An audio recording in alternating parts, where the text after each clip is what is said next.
So, hi everyone. Welcome to another episode of Live Office Hours with Jess.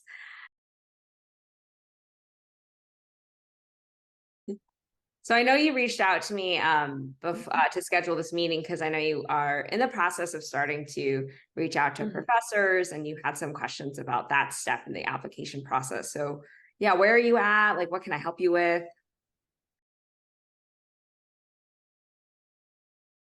Yeah, okay, so you've drafted, but you're waiting on sending. Okay, that's good. Did you use the template that I have on my blog? So that's good that you have that all ready to go. That's really impressive. And it's still like it's only early September, so you have plenty of time to do this outreach. But yeah, what were the questions you had that are making you hesitate to send out those emails right away? Might want to just in your email maybe acknowledge not taking any students.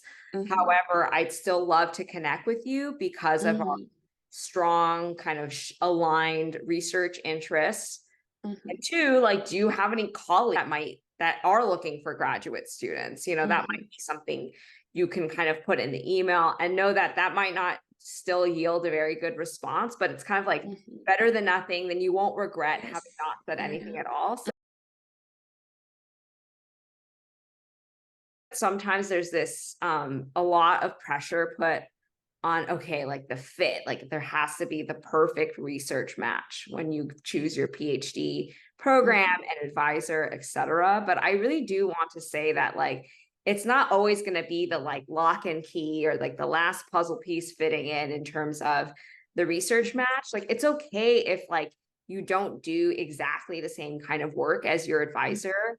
In fact, like in my program, my advisor and I, our overlap was we both did some form of tobacco research, but he focused on a completely different population, devices, etc. I was, adolescent vaping, that was my thing. So, but he was still an amazing advisor and provided me like, because they have so much knowledge in the field, but even if their specialty isn't mine, it doesn't, your advisor doesn't have to be doing exactly the same work as you to be a good advisor. So like if you're running out of professors to contact that are doing exactly what you want to do, maybe take a step back and be like, okay, if they're doing like 70% of what I do, maybe that's enough. And then if they're taking students, I would encourage you to reach out to those people too.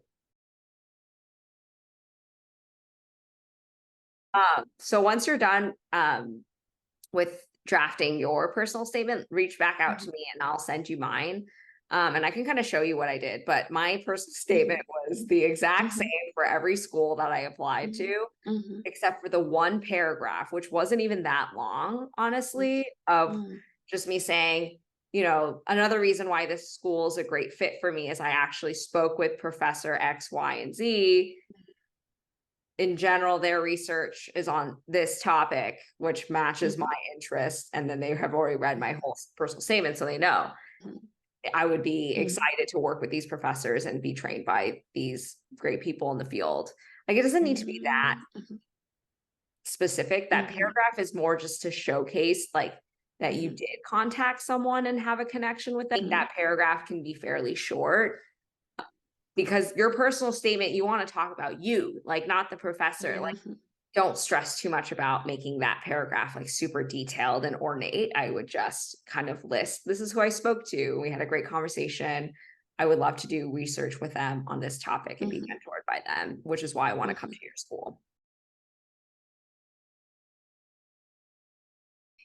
So I would mention their name, but just like exactly what you said. Don't say that like I had a great conversation with this person because that's not true. I would just say like everything I just did, but just take that out. Like, also, I don't think they're not going to respond. Most professors will respond to your email. CV doesn't have a page limit, so not a highlight. It's not a resume. If it's a resume and you got one page and like it can be as long as it wants to be, like just make it, just put everything on, but put everything on your CV, no matter where you are in the author list. Second author is like still, it's like I'm second author on a lot of papers and I did a lot of work for those papers. because Ah, the okay. less decision making you put on them and you don't kind of narrow it down, then they're kind of Mhm. like, oh, well, this like they kind of like put that email on the back burner, but then give them everything they need. And all they have to Uh-huh. do is look at their calendar, be like, oh yeah, I can do Tuesday at 12. Then they'll email you back and say that. So you just give them Mhm. everything you can to make it as easy as possible for them to then schedule the meeting with you. Semester. This is like one of the busiest times Oh. of the year for professors when they're starting Mhm. up the semester. Mhm. So they're probably just getting lost in email. And if you sent it 4 days ago, that was like during the long weekend. So that's even more chance of getting it buried. So my rule Mhm. of thumb is if they haven't responded in like Mhm. probably like 10 days, I Mhm. would send them another email. Oh, another. Yeah, Oh. you can definitely nudge Mhm. them. And if anything, they like Mhm. that because it shows that you care and that you want Mhm. to talk to them and you're not just giving up because they're not responding.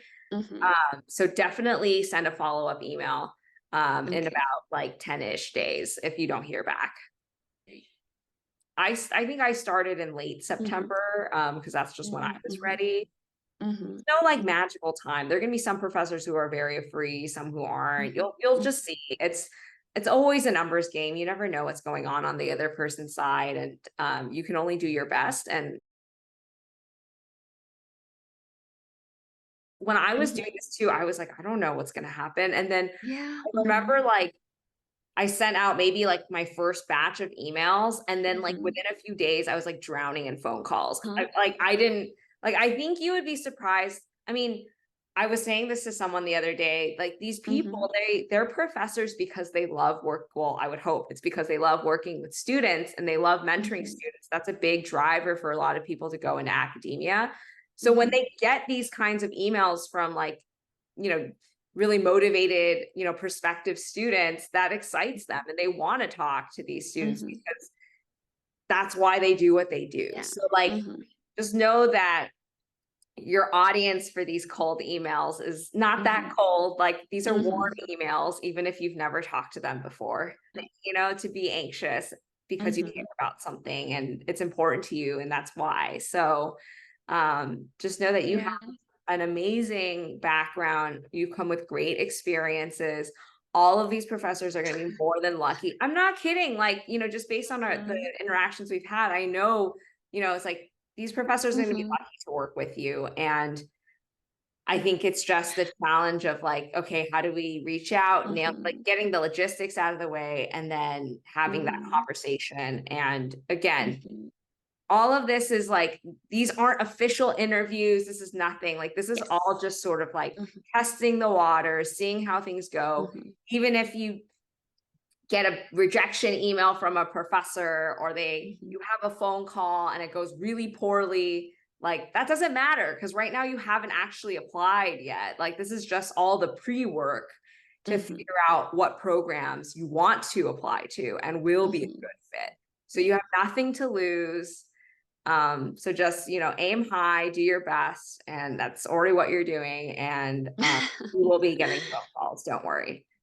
Well, I am never too busy. This is why I love Mhm. doing what I do and why I want to go into Mhm. academia is because I love working with students and mentoring and Mhm. helping. And I wouldn't be doing what I do if it weren't for calls like this. So I always have time. I'm really not that busy. Like today's Friday for me. So I'm about to go on a walk and run some errands and call my friends. Mhm. So Mhm. I still enjoy life and I still have time for calls like this. So yeah, I hope you have a good weekend too. Again, just email me or message Mhm. me if you have any questions. Mhm. Okay.